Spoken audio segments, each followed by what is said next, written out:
Penso in particolare qui a Venezia il discorso che non è risolta ancora il problema delle navi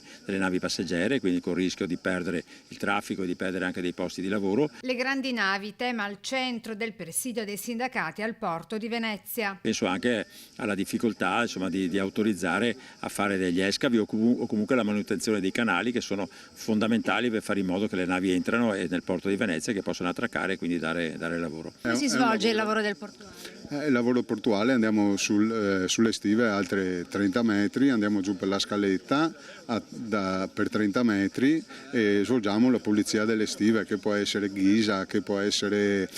ferrocromo, che può essere ferraccio, che può essere container, che può essere tutta una serie di cose, di materiali, ed è una volta fino a 15 anni fa abbiamo portato il cosiddetto sacco in spalla da 50 kg, insomma, mio papà ne ha portati da 100, stiamo lottando per il rinnovo del contratto, anche per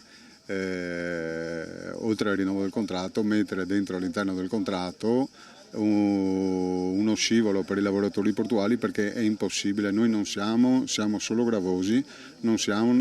considerati usuranti.